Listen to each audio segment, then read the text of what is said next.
Perfect. And we are live. I want to thank everyone for tuning in to a very special edition of Off the Record on the People's Podcast this afternoon. We have an incredible guest with us today, one who's going to give us some amazing information as well as inspiration, and that is none other than our brother Jevon out of Orlando, Florida. Assalamu alaikum, sir. Salam, brother Josh. Yes, sir. Brother Jevon, this means a lot to myself, my family, and the viewing audience of the People's Podcast that you would take time out of your busy schedule during this Ramadan. First of all, Ramadan Mubarak, sir. Kareem to you and the audience. Yes, sir. Now, Brother Jevon, I've had the honor of you introducing yourself to me, a strong, studious brother at Savior's Day. How was your Savior's Day experience? Oh, brother, my Savior's Day experience was one of a kind, and I didn't take it for granted because I told multiple people this, that when I was coming through processing class, I had already made up my mind that I would probably never see the minister in person because of quarantine and things like that. But Allah has actually blessed me to see, and witness the minister and the Savior's Day, the national training, the men's only meeting. I got this on 4 different occasions, all within a span of just 365 days. So Savior's Day was my first full convention. I was very, very happy, excited, and it was just a great time. We're taught that heaven is a condition of the mind, and I can truly say that when I'm amongst the believers, it really does feel like heaven, and I enjoyed it. I got to graduate. I was not expecting graduation to be such a big, grand thing. You know what I'm saying? But I mean, my God, that's the best graduation I've ever had, and I've graduated from quite a few different things. But I can say that's at the top of the list. Brother Supreme, Brother Nuri, Sister Naima. It was just an amazing experience getting to meet brothers like yourself, believers from all over. So I really just enjoyed the entire experience, and I have been feeding myself over and over again the words and guidance from the Honorable Louis Farrakhan from his keynote address, "The War of Armageddon has begun." Oh, and I must say also, the We're at War Youth Summit, that's right under the keynote. Like that whole plenary session, I thoroughly enjoyed it. I really didn't know what to expect or what would be said, but everything that was said was right on time. And I enjoyed Savior's Day over just overall in general. Oh, praise the dude. So a lot. People are showing you love, Brother Jevon. Brother McKinley X says, Assalamu alaikum, salam, sir. My sister Naima says, Assalamu alaikum. And we can't wait to put this on YouTube. Yes, sir. How did you first hear the teachings of the Most Honorable Elijah Muhammad, sir? So it's actually a funny story, but not really that funny, but it's funny to me. So, I was in the United States Army. I joined right out of high school, like a month after graduating. And so 2020 came across, the pandemic, things like that. That year, I was put on like 5 quarantines back to back. So, we had the initial shutdown, but once things kind of got back moving, I got put on 5 quarantines after that, like from the fall all the way to the winter, I was put on quarantine. And it was the full length quarantines, like the 2 weeks. So I would have a quarantine, get out for a day, probably 3 days, then right back on quarantine.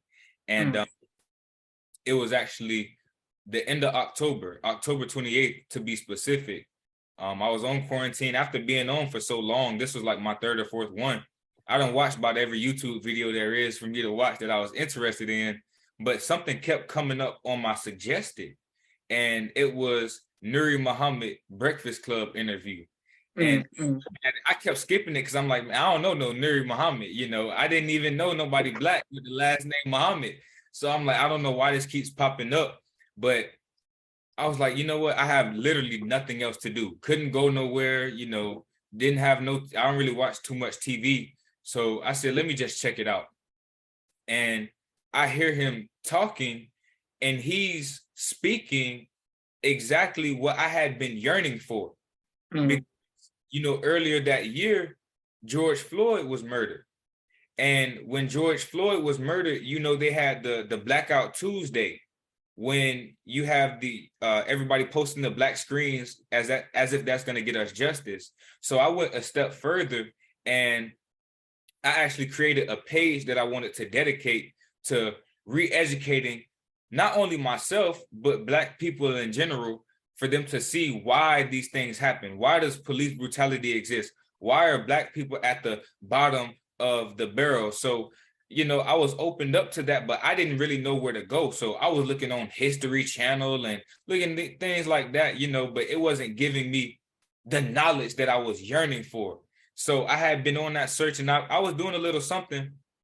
But Brother Nuri, when I seen that interview, it was over, Brother Josh. It was over. What stood out to me was he was talking about Malcolm X, because in school, I didn't learn about Malcolm X. All I could have told you prior to that interview was that he had beef with Martin Luther King. I thought he was literally X. I didn't know he was Muslim.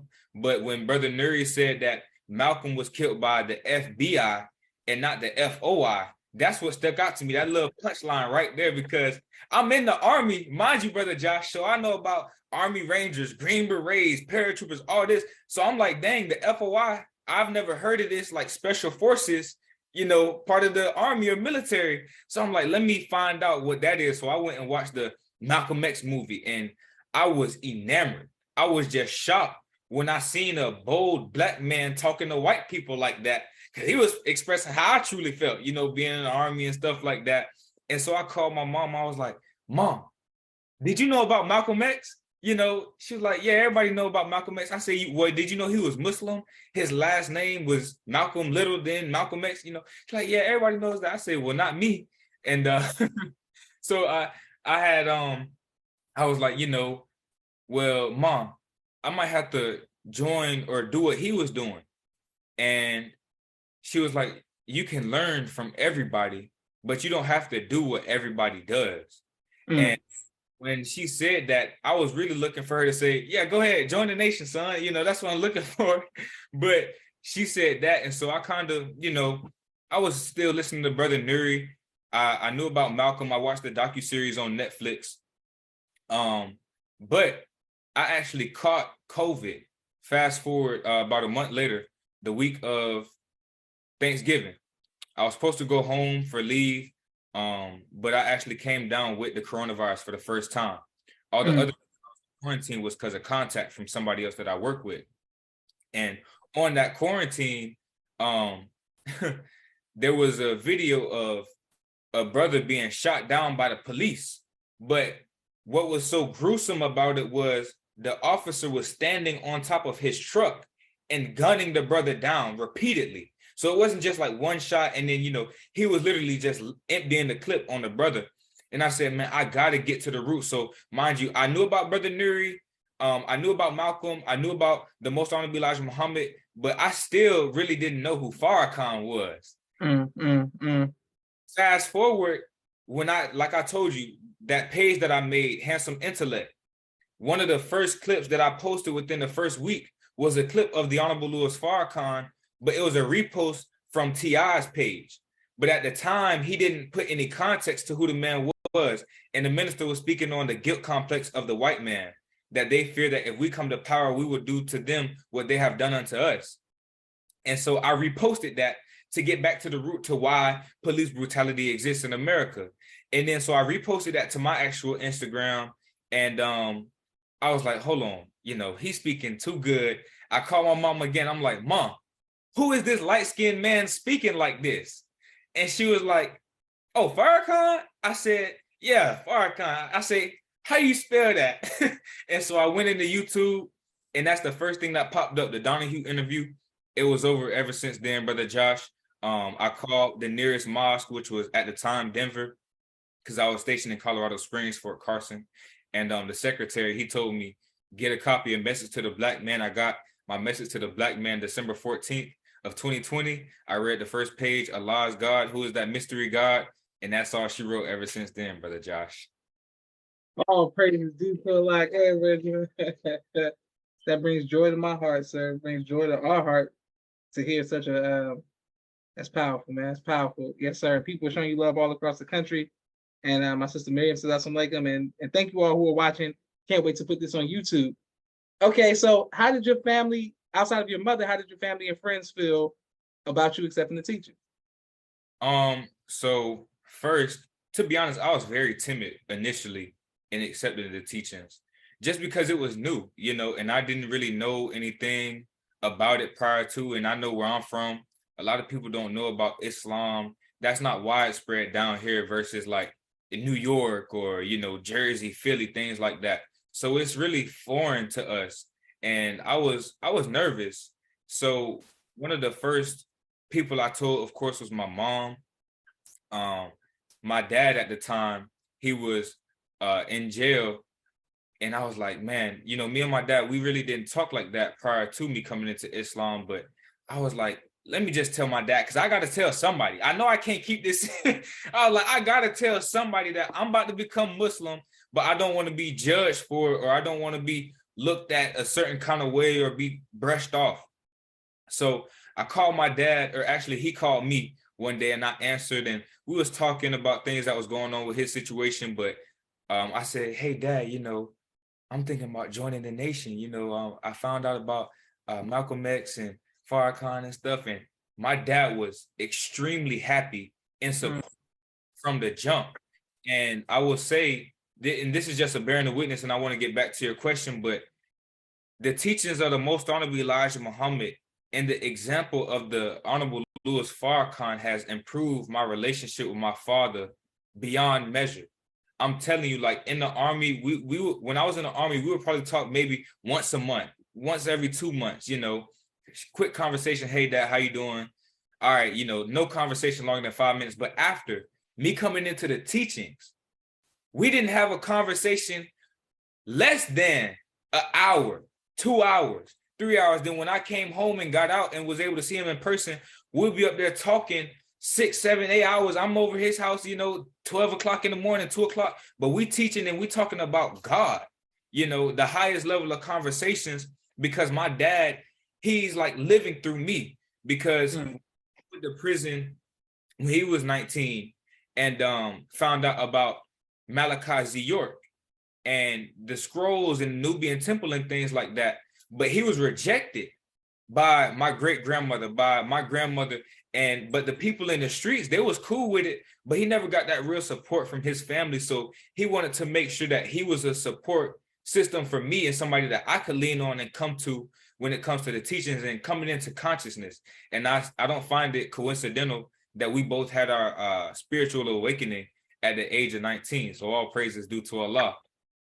And as far as, my sister, she was cool with it. I really never had any real pushback from my family. I will say, out of my ignorance, but out of my love for the teachings, I was a little bombarded with the teachings. Like, if you don't accept this, you going ahead. I'm snapping on my friends. I'm like, listen, you need to know this. But I was just very immature at the time. But that was just out of my love for the truth. I wanted everybody to know it. And I've been consistent. Now, people are accepting me because I've been striving to live this life. I've been striving not necessarily to beat you down with the teachings, but trying to be a living example. And I get people all the time, people I grew up with, my family, my cousins. Oh, I like what you're doing. I see what you be posting on your Instagram. I support that, all of these different things. So I've actually gotten a lot of support from those who I love and who love me. And I'm beyond grateful. But it's just out of me striving. And I will actually say one of my greatest, I wouldn't say my greatest moments, but a highlight moment for me in my journey was my best friend to this day. His name is Nate. We've been best friends since second grade, grew up together, been through a lot together. He reached out to me one day and was like, my New Year resolution is to get into Islam. And now all praise is due to Allah. So even before then, I had got him a copy of Message to the Black Man, but just recently, within the past, 2 months, he got a copy of Message to the Black Man, How to Eat to Live, and Muslim Daily Prayers. Somebody I grew up with that I really never thought would want to journey into Islam is on his journey as well. And so I just strive to be a living example and not really chastise or be judgmental or critical for those who may not be in their journey as of yet. But I see the positive impact of me striving to live this life and what Islam is doing for me and those who I love in my community. All praises due to Allah. Go ahead, Brother Jevon. And my sister Miriam says the power of social media. My sister Naima says that's beautiful. All praises due to Allah. And so did Brother McKinney X. He said all praises due to Allah as well. And can't wait to put this on YouTube. Okay, so Brother Jevon, what made you come up to me and give me the greetings and Savior's Day? Because that was our first time interacting. Brother Josh, when I saw you, I was like, man, I gotta talk to you because I'm honored to be on such an illustrious platform. And I don't say that because it's, cliche, but you've had giants, in my opinion, and in my view, and pioneers. Brother Abdul Rahman, your father. See, I wouldn't even known that your father was the former Supreme Captain if it wasn't for the podcast. Captain Wali, Brother Arvins, Brother Wahid, just so many people, Brother Rashad, so many people who I've kind of been seeing in the background, watching the minister and his lectures. And, I'm like, man, these people are humans, and to get their testimony, because you see the brother standing on post, sometimes I forget they're able to talk, because that's my only perspective. But I've gotten so much insight and so much, knowledge and history, because I actually love history. That's always one of my strongest subjects and favorite subjects. I mean, American history is still kind of boring, but I was still always interested in it. And so coming into the nation and my love for it, I want to know the history of it.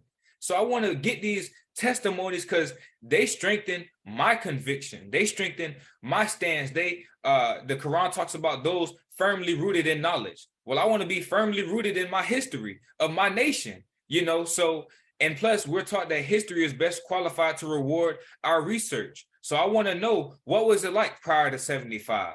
What was it like upon the coming of Master Father Muhammad? What was it like when the pioneers had to fight because the white man didn't want them to have independent schools? What was it like the fight that you had to go through just because you was calling another black man black? He wanted to be called Negro, but the Honorable Elijah Muhammad was reforming us. So I want to get those personal testimonies. What was it like when you went to Savior's Day? What was it like when you held posts for the Honorable Elijah Muhammad?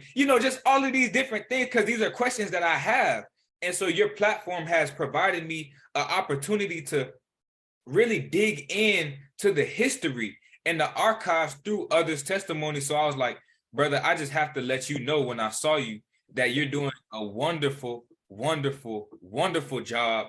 And I don't take this opportunity to bear witness and come on the podcast for granted, because I know the impact that not only that it's had on me, but so many thousands of others. I listen to all, because you and your family have interviewed your dad multiple times. I listened to all of them about 3-4 times already, because it's just so much. One of my favorite stories from your dad, when he was talking about he was upstairs with another brother, I can't remember his name, but he said the Elijah Muhammad came in the room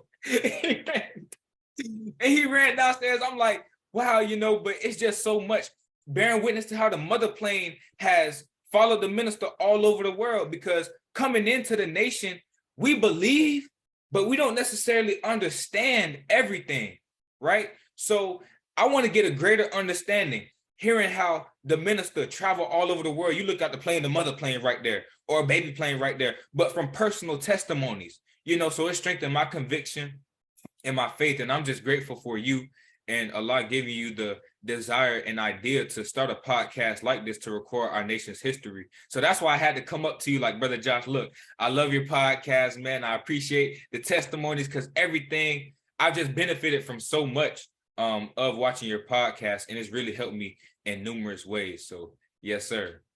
All praises due to Allah. Yes, sir. Thank you. And it was such an honor to meet you, Brother Jevon. And my sisters are showing love, saying all praises to Allah. People's Podcast is ministry. Thank you, brother. Thank you, Mimi. Thank you, sister name. Thank you, Brother Nelson Ramos. Thank you, everybody who shows love all across the country. My next question, sir, is: have you ever, you watch podcasts, so some of these questions are coming, Brother Jevon. Have you ever been faced with fear? And if so, how have you overcome that fear? Yes, sir. I have been faced with fear. And my biggest challenge yet, see, my Islam was thoroughly tried. and it's still in the infant stage. Let me say that I haven't been here long. But early on, just even striving to accept Islam and live Islam, I was faced with the challenge of the Corona-19 vaccine. Mm, mm. Being in the military, we have a chain of command. And they put out a lawful order and things like that. But God's man said, don't take it. So my chain of command really became irrelevant.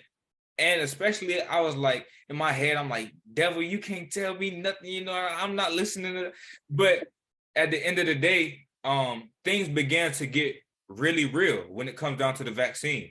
Being threatened with, being thrown in jail or prison, because military jail, not like regular state penitentiary. You know what I'm saying? It's different. They call it the brig. I don't want to be nowhere in the brig. So they was threatening. But at the end of the day, my biggest fear was when they actually made it mandatory. They actually made it mandatory because they were saying, okay, you need to get the vaccine, you need to get the vaccine. But the day they actually made it mandatory, I believe it was September 1st, I was like, all right, I'm a little scared, but I prayed to Allah. In my car, I recited Al-Fatiha, and I just poured out to Master Father Muhammad, look, please just strengthen me and give me the courage to stand on the order that you gave through your servant, the Honorable Louis Farrakhan, regardless what the circumstance or outcome may be, because this was for the entire base of Fort Carson. We all had to meet at the Special Event Center, and you either got the vaccine or you get what's called a counseling. But see, that counseling was the beginning of a paper trail to get you kicked out, right? I was also going through a process. Allah had, and this is why I know Allah, who came in the person of Master Father Muhammad, exists, because there's no way I could have orchestrated my journey and exiting the military the way he orchestrated it and the way he planned it. So that day, they was like, okay, who's not getting the vaccine? I said, I'm not. They said, you sure? Like, they asked you 5 times, you sure? I said, no, I'm not getting it. Then you had to go in line. Then you had to enter the event center. And they're like, okay, are you getting it? No. Boom. So they send you to another table, and you get counseled right there. And one of the brothers, he was sitting at the table asking, okay, are we getting the vaccine? I said, no, sir. He said, why not? I said, religious exemption. He was like, what's your religion? I said, I'm Muslim. He said, Assalamu alaikum, brother. I said, wa alaikum salam, sir. Due to Allah, so I got out of there. He still gave me the counseling, but he was like, Assalamu alaikum. I said, wa alaikum salam, sir. And that counseling was from like the general, I can't remember, like the commanding general of the base. So it wasn't a small, lightweight thing. And but once they gave me that paperwork, Brother Josh, I'm going back and sitting next to all of the people from my company who are in line now because they're scared. You talking about your livelihood getting cut off. They threatening you, Article 15. That's 45 extra duties with no pay, right? A check for 2 months, you get $50, you know? So people are scared, shaking. I'm like, all right, look, listen, don't get it. I'm telling you, you don't have to get it. The minister said this was going to happen. And so one brother, his name was Son Robinson. I'm teaching him, and I'm teaching those who are around him. I'm like, look, you shouldn't get it. Mind you, I'm over the fear now. I got my counseling. I was like, all right, it wasn't that bad. The brother Muslim, you know what I'm saying? I was like, Islam. So I go back and I'm teaching, and the brother asked me, he said, my slave name, Nelson. He said, Nelson, you Martin or you Malcolm? I looked at him. I said, I'm Farrakhan. I was like, I'm Farrakhan. Y'all praise is due to Allah. Because, see, I was bold to not only refuse the vaccine, but go back and try to teach those who were ignorant of the reality of the vaccine, that it was a death plot. I'm going back to teach them. I overcame the fear now, but I prayed to Allah. And then, we can get into it a little later, but there was just a whole big conundrum, if you will, behind my religious exemption and things like that. But Allah, he's the best of planners. So I overcame that fear, Brother Josh, by praying to him, by moving out on the fear, because I easily could have just submitted and said, all right, I'm going to get it. I don't want to go to jail. I'm going to get it. I don't want to lose my pay. But I said, the minister said don't get it, so I'm not going to get it. And I'll say my other biggest fear, and this is skipping a lot, but this is to answer the question. When you're getting out of the Army, you have to do what's called clearing. It's a clearing process. And you go all over the base to these different stations, really just getting signatures. But to begin that process, you have to go through what's called your med pros. And your med pros is your medical status to make sure you're deployable. And so that has to be consistently updated. And even to get out of the military, you still have to be technically deployable according to your medical status. Mm. So the lady, she was giving me my clearing papers, but she said, hold on, do you have the COVID vaccine? I said, no. And she said, why not? I said, religious exemption. And she was like, okay, let me pull it up. So I'm sitting there for about 2-3 minutes. She says, I don't see it. And then she said, you don't have your flu shot either? I said, no. She said, why? I said, religious exemption. And then she said, well, I don't see that either. So you're going to have to go to the post doctor, and either they're going to find your religious exemption or you going to get that shot. Now I'm scared. Because I'm like, I'm supposed to be getting out, but they still trying to make me get the vaccine. I thought I was in the clear, Brother Josh. You know, I'm like, I'm now I just got to get these few signatures and we good to go. But she said, yeah, you got to go to this doctor. So I'm waiting like an hour. My heart pumping out of my chest because I don't know what I'm going to do if they say I got to get this vaccine. And so long story short, I get called in, and then I got to wait some more, probably like another 15 minutes. And the doctor calls me in, and then she says, okay, what brings you in here? I said, I don't have my COVID vaccine, but I submitted a religious exemption through my company. And she was like, okay, well, let me look. So she goes to look, and she's not really saying nothing at first. But see, this in reflection, Brother Josh, we're taught that Allah can control the thinking. Come on. See, I think about the time when the minister, I think he had went to Libya, is that right? And he came back and he just walked straight past the people who were looking for him. That's what I'm like, Allah, he came and he's real. You just have to believe and put your faith in the God that the messenger represents to us.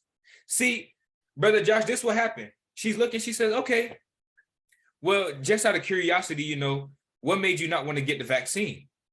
I said, well, I wasn't even going to take it the religious route because I had already did that in my religious exemption. So I began teaching on the science.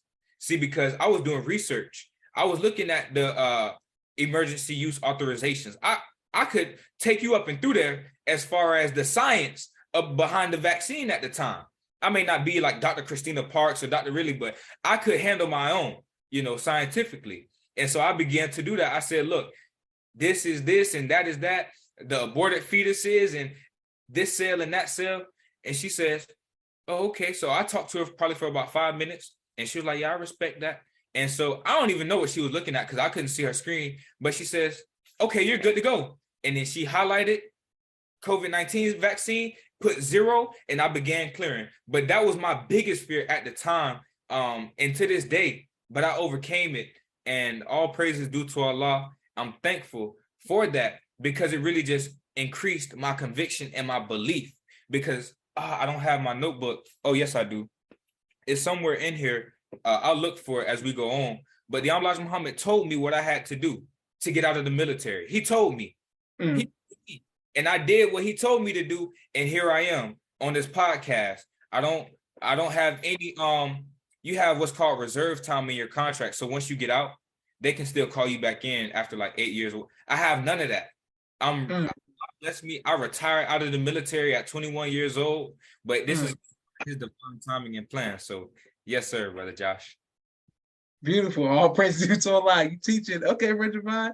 People are bearing witness all across the country. My sister Miriam's giving applause. Sister Nakia says, go ahead. All praise due to Allah. I'm Farrakhan. And thank you all for watching. Can't wait to put this on YouTube. Brother Jevon, we got a quick 60-second commercial break for all the sponsors of People's Podcast, and we coming right back to our brother. Thank you for everyone who continues to like, share, and subscribe. Thank you for every anonymous Cash App and just all the support from people all across the country. Thank you very much. A camera and a drone. He does television and film editing. Please reach out to him if you need any of those services. Sister Miriam's ABC I Love Me, children's book and coloring book, and now Spanish book. All 3 available on Amazon.com. Sister Naima's Stay on Point Dance Academy, LLC. She teaches ballet virtually to young girls all across the country, right here in the studios of Atlanta, Georgia. Brother Kenneth's Bow Tie Maker Extraordinaire. He'll ship you bow ties anywhere across the nation. Dr. Henry Carter's King Henry Turkey Legs, right here in Atlanta, Georgia. Brother Rashad Muhammad's COVID-19 Disinfected Cleaning Services, out of Chicago.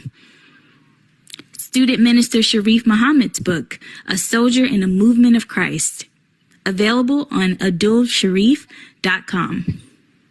And lastly, Brother Joshua Muhammad's book, Cleopatra, as well as No Father, No Excuse, both available on Amazon.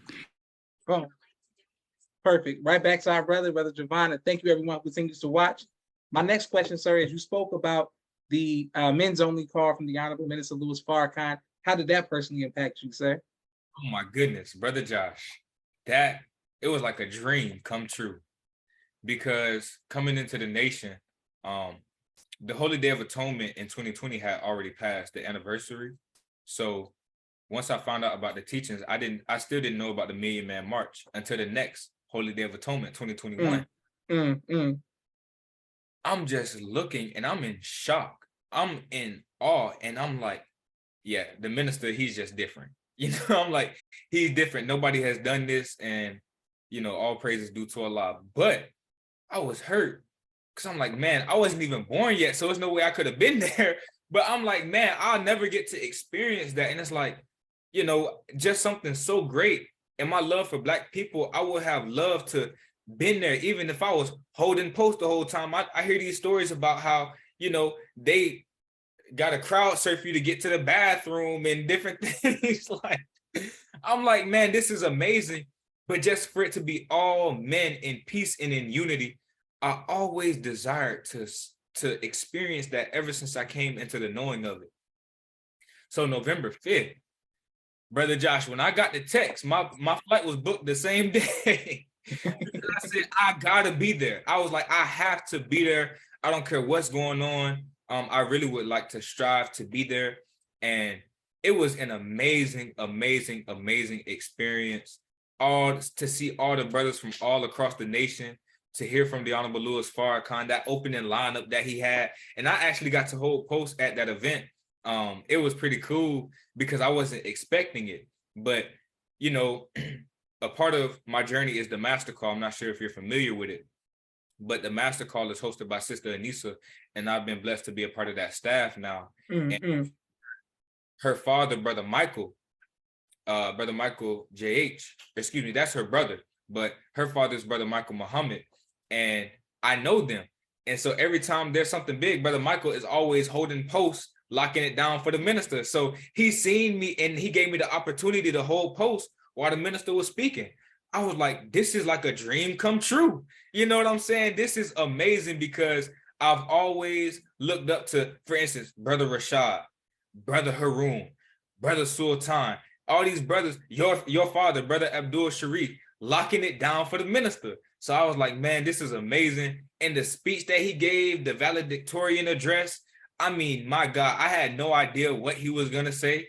I try not to anticipate the Honorable Louis Farrakhan and his moves, because his ways are not our ways, for our ways are from beneath, and his. Come on. I was just excited to hear from God's man, because I don't take advantage, and I'm not saying anybody else does, but me personally, anytime we get to hear from God's man, I try to just really take it in, because I know it's a blessing. He's 89, almost 90, and he's still working on our behalf and for our salvation. So it's like, after the swan song, I couldn't say what he was about to do. I thought that was it. Me being honest, I was like, man, I don't know when we're going to hear from him again. But between the swan song and the November 5th, he has spoke to the public like 5 different times. But all of these moments and occasions were just so beautiful. And I thank Allah to be able to experience something, because now I can tell my children, look, men's only meeting, for all the FOI. This never happened in history, but I was there. You know what I'm saying? I was there. I got to hear from God's man at a men's only meeting. Though it may not have been a million or 2 million black men, it was still thousands of FOI. You know, you could just feel the atmosphere. We all there in love and unity in the same color. I thought that was pretty cool. You know, all being in all brown. So I really enjoyed it. And I strive to, you know, just reflect on his words, not just from that day, but from every message that he gives. You know, the Ramadan address that he gave, I done listened to that about 10 times already. So, but to answer your question, it was amazing and I thoroughly enjoyed it. Oh, praises due to Allah. Thank you. And people are showing you love all across the country. My next question for you, sir, is it would be, as you watch the podcast, about fatherhood and marriage, but you're a single. As a single brother, what are you looking forward to and getting married and, you know, and a wife and all of that good stuff? Well, if I'm gonna be honest, Brother Josh, you know, it's Ramadan and I'm seeing all these good iftar meals and I'm like, man, I wish I could cook like that. I'm like, I wish I could cook like that. But in all seriousness, you know, in striving to qualify myself for marriage, I'm continuously purging myself, finding different qualities within myself so I can see what help I need. Because I was listening to the minister this morning in the lecture titled Purification of the Heart is Preparation for Service. And the minister was talking about when a wise man chooses a wife, he chooses a wife to help him in his purpose. And I'm continuously striving to uncover my gifts that may help me uncover my purpose and walk in it. And so when it comes that time, I do really look forward to being able to journey toward God with a companion and with a wife. But it's something that I continuously strive to learn more about because, you know, it's easy to say, well, I just want to get married. You know, I'm lonely. I heard Minister Ava say, Allah ordains every human being time in their life to be alone.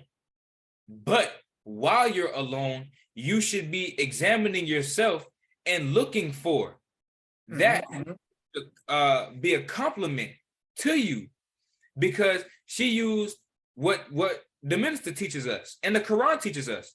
Allah created everything in pairs. Yes, sir.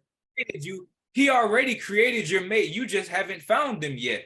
You know, but that self-improvement, the basis for community development, self-examination, self-analysis, and self-correction is what is helping me to continuously prepare. Because to be honest, I want to take it serious. You know, marriage is one half the faith. How I look at it is if my faith alone isn't whole, then I come to the marriage with less than half. She comes with less than half. I look at it like this. If we look at it as a sandwich, right? And we trying to make a sandwich. If I got half a slice of bread and she got half a slice of bread, we only got one piece of bread, but we need two, you know? So we only got maybe a piece of toast rather than a sandwich. So yes, I don't want marriage to be like that. I want my faith to be as whole as possible so that I actually make that commitment to struggle and not go back on my word. Because the minister teaches us in that How to Give Birth to a God lecture series, which is divine revelation. Come on. He said that marriage is just a commitment to struggle. See, so if I'm not ready to struggle, if I'm not ready to journey with that person as I'm journeying toward God, then I have no business saying, well, I want a wife, or I feel like I need a wife. I need to continuously qualify and strive to become a better man so that I can be a protector and a provider and a maintainer for somebody else. When I was first coming into the FOI, one of the discussion topics for class was, you know, the role of a husband and protector, provider, maintainer. And so I talked with my captain about it afterwards, and we were just discussing and dialoguing about it. And he said, brother, of course, our role is to protect, provide, and maintain for a woman, but you got to make sure you could protect, provide, and maintain for self first. So until you can qualify for that, of course, we want to consider marriage because that's a part of our faith, but we don't want to jump ahead of ourselves and then regret our decisions. So I look forward to that. I do look forward to having a family, inshallah, one day. And it's really just a blessing, because there's one point in time I was like, man, I ain't getting married. It's just not gonna happen. I don't think there's anybody fit, or I don't know if I'm fit. That's not something that's encouraged in the world. But when you come into a new way of life, a new way of civilization, I couldn't see myself doing anything else but striving to find a wife and start a family, because that's the order of God. So when you submit to God, you fall under his command, and you don't find boyfriend and girlfriend in the Bible nor Quran. You see husband and wife in the laws of marriage. So I look forward to it one day, inshallah, and I pray that Allah bless me and the rest of believers with a successful marriage and family. Oh, praises be to Allah. And Brother Jevon, on behalf of myself and my family and the viewing audience of the People's Podcast, may you allow no one to ever kill your spirit, brother. Don't allow no one to kill your spirit. You're very spiritual, brother, and we respect that. People showing you love all across the country. People are texting me right now, sisters all across the country saying, is he qualified for me? I don't know who's saying that, but all right, baby. Brother Jevon, what is your favorite album of all time, sir? My favorite, what was that? Your favorite album of all time? Favorite album? To be honest, I've been listening to AZ a lot, because I didn't come up with conscious rap. But it's the one, I gotta look it up because I can't even remember. But the one with Sugar Hill on it. Okay, of course we know about Sugar Hill. Yeah, for sure. Look at you on the AZ. Because I like AZ's flow. You know what I'm saying? Okay. Got in there. So AZ, he got another one, Save Our Streets, AZ, the one with I think it's Asiatic, like okay. Absolutely, with AZ, yeah, for sure. I would just say anything by AZ, that's probably up there my favorite. J Electronica is not a mixtape, or excuse me, not an album, but it's one of his mixtapes. What is it, J Electronica? I really like that. You can't go wrong with that. The song Spark It Up, at the end, he get me turned every time. So I would say anything from AZ, and then the one by J Electronica. Yes, sir. You can't go wrong with AZ and J Electronica. Also, you can look into the firm, bro. Jay-Z, that's AZ, Nas, and Foxy Brown. That's when AZ had a group, so you can look into that too as well. Boom. All right. Well, I would say, since you already know what's coming, your legacy, I would, you're a young man. What do you have looking forward, upcoming, that we can be inspired by, sir? What do I have coming up? Yes, sir. Well, I am in commercial real estate right now. I'm still fairly new, but that is my career path as of right now. So looking to, get into that so I can help our nation in that, acquire land and, different things like that, because I always get motivated by the accomplishment of the Muslims, and to see all the land they had, the restaurants they had, the different buildings and things like that. So I do look forward to helping in that acquisitions piece. In the future, I do plan on writing a book about my journey into Islam while I was in the army. I got one chapter, or excuse me, not one chapter, but one page written right now. But in the future, I do really want to write a book by Allah's grace and help. And I do want to use this Ramadan as well to begin writing more in defense of the Honorable Minister Louis Farrakhan, the Most Honorable Elijah Muhammad, and Master Fard Muhammad. I feel like that's a gift that I don't really exercise enough. So inshallah, I'll begin to write some more. I do still have a brand, though I don't use my page, the Handsome Intellect page. That is a brand though. So inshallah, in the near future as well, I will have some Handsome Intellect merchandise. And okay. Because people sometimes can get it twisted. You can look good and act good, but the society has flipped it to where you can look good, but you act terrible, or you're not a good person, or you're weird, or you're different if you're exercising what God put in you. And if you're displaying knowledge and wisdom, so it's okay to be confident, but also have knowledge. It's okay to inspire others, not through foolishness, not through filth, not through degeneracy, but actually being civilized. So that's what the brand represents as I've grown in the journey. And Handsome it's actually not, of course, the general connotation is to men, but the actual meaning is like appealing to the eye. So it can be men or women can be handsome and intellectual. You know what I'm saying? Now, I'm not saying, brother, y'all just say, oh, sister, you look handsome, but I'm just saying in general, when we go to the root definition, handsome, it just means to look good. And we look good when we're submitting to God. It's not just about the actual outer appearance, but it's the inner appearance and that submission to Allah, which Ramadan should be enhancing our submission and increasing our devotion to Allah. But that is what makes you pleasing in the eyesight of God, not outward appearance, but inward appearance. So I would say, those are some things I look forward to, and really just striving to help our leader, teacher, and guide, the Honorable Minister Louis Farrakhan, in his mission of the resurrection of the dead. That's first and foremost in my mind, and I'm striving to help him in any way I can. So that's some of the things I have coming up, inshallah. All praise due to Allah. So, Brother Jevon, you're saying that for myself and the people who I'm recruiting actively, who we visit Disney World quite often, twice a year, preferably, that when we have time to buy homes and property, we should go through you and your real estate, because that's your field of endeavor. Yes, sir. Inshallah, if anybody coming down, please hit me up and we could probably make something happen. And the difference is, see, we're taught by the Honorable Minister Louis Farrakhan not to compromise our morals, principles, and character for money. So I'm doing what's in best the believers and those who I serve, even if they're not Muslims, just by people in general. You do what's in their best interest.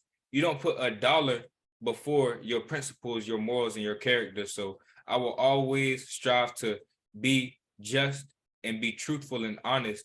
If you ever come to me with any questions regarding real estate, I won't throw you in a bad deal, nor will I act like I know what I'm doing if I don't know what I'm doing. So, if I need to refer you out, that's what I'll do. But please, if you're in the Orlando area, Central Florida area, feel free to reach out with any real estate needs. Van there, brother. You already know that's where I'll see you soon, inshallah.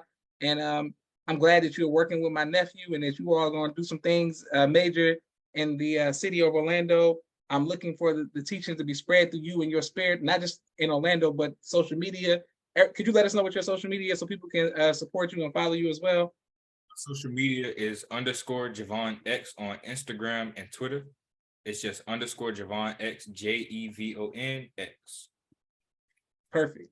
All right. Yes, sir. Well, I want to thank you on behalf of myself, my family, and the viewing audience of the People's Podcast. This is Joshua Leonard Muhammad signing off for the People's Podcast. Assalamu alaikum, sir. Brother Josh, real quick, before we end, do you mind if I read you the quote that I was referring to earlier? Man, go ahead, do your thing. Sir. So one day, I was meditating, which I usually don't do, but I was meditating after prayer. It was Isha prayer, and before prayer, I had studied 5 minutes of my Bible and 5 minutes of my Holy Quran, and I wrote some notes. Okay.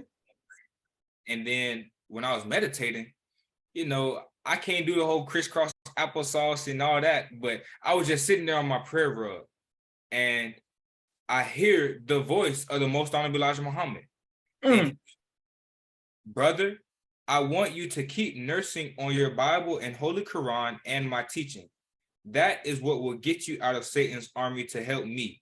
Satan wants to keep you in his army so you can help him kill me. And that was it. And I stopped. The meditation was over. I wrote it down. I got it right here. And just for the evidence, these are the notes that I was taking before prayer, written in the green. I know my camera kind of blurry, but that's what he told me. So I'm like, he just gave me my assignment. Continue to study. You couldn't catch me when I was in the army. I always had message to the black man on me. If I was reading The Fall of America at the time, I had Fall of America, Message to the Black Man, Holy Quran, and Bible. I always had those three: Holy Quran, Bible, and Message to the Black Man, wherever I went. And I continuously studied every day, all day. And next thing you know, this was October 23rd, 2021, when he told me that. And I was out of the U.S. Army December 17th, 2021. So all praise is due to Allah. That's my experience.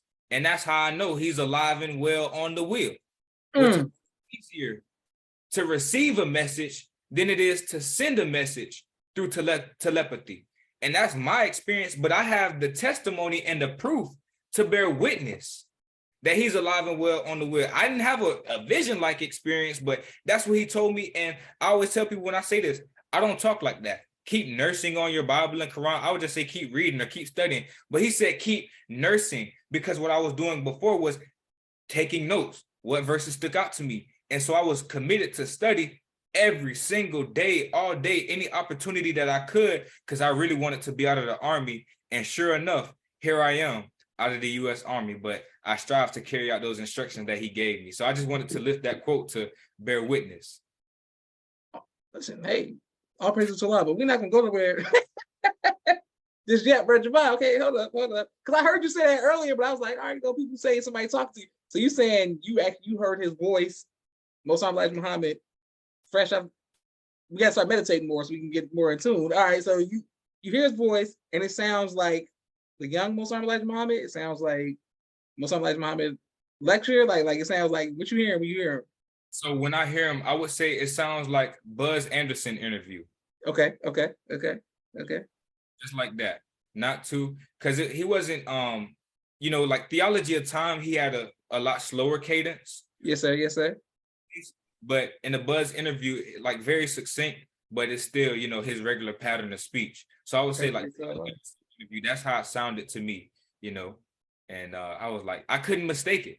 I could not mistake it, because I had watched his interviews. I had listened to a few of his lectures, not too many, because sometimes the audio does get very bad in some of those older tapes, but I recognize his voice. And that's the voice.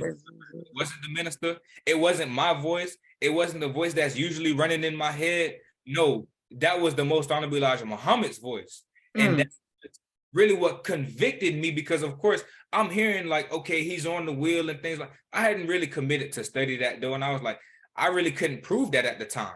Just being honest, I didn't have the scriptural understanding, nor did I really understand the minister's vision like that, because I'm very early.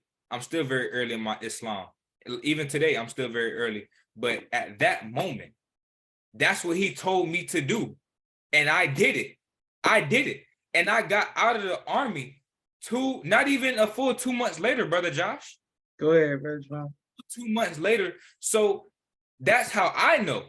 I don't need nobody else to prove to me that he's on the wheel and that he's alive and well. Even though I can prove it through the announcement, I can prove it through what the minister said.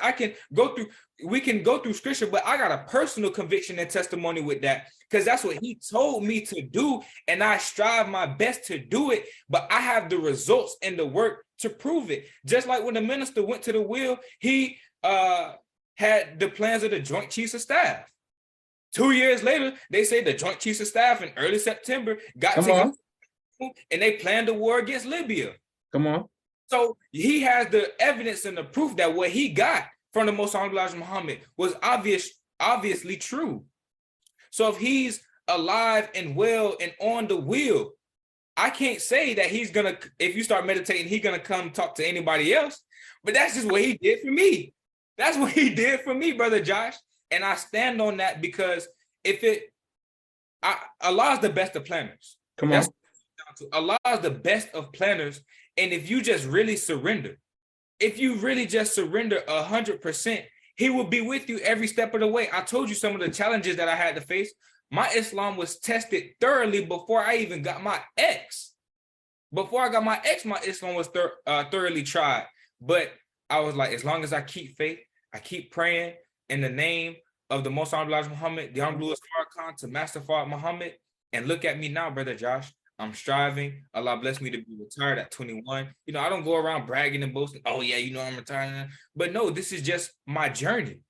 And I can bear witness that what he told me stands true.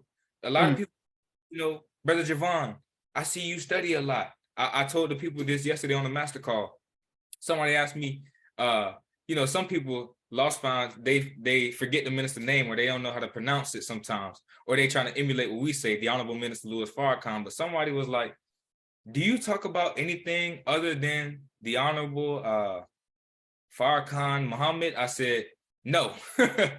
I said no. But obviously, you know, sometimes, but not really, because what else is there to talk about? What else is there to really discuss? I'm always thinking and striving to feed on the revelation of God and his man and his servant that's in our midst, you know? And if I believe in him and I know what he's done for me, well, what can he do for you? So that's what I want to talk about. That's what I want to be the focal point of our discussion, regardless to who I'm talking to. Even if we're talking about music, whatever it may be, how to eat to live, whatever, I can always say, well, you know, the Honorable Louis Farrakhan said, I'm gonna get that in there regardless, you know. But back to my point, that's what he told me. I heard his voice, and it stands true that he didn't fail on what he told me.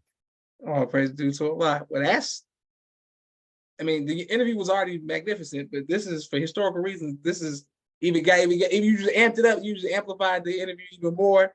Thank you, everyone who's watching. About to put this on YouTube. Thank you, everybody, for tuning in for the marathon of the People's Podcast today, because it's going to be a marathon. We got them at 3, 5, 7, 9, knocking these interviews out. Thank you, Brother Jevon.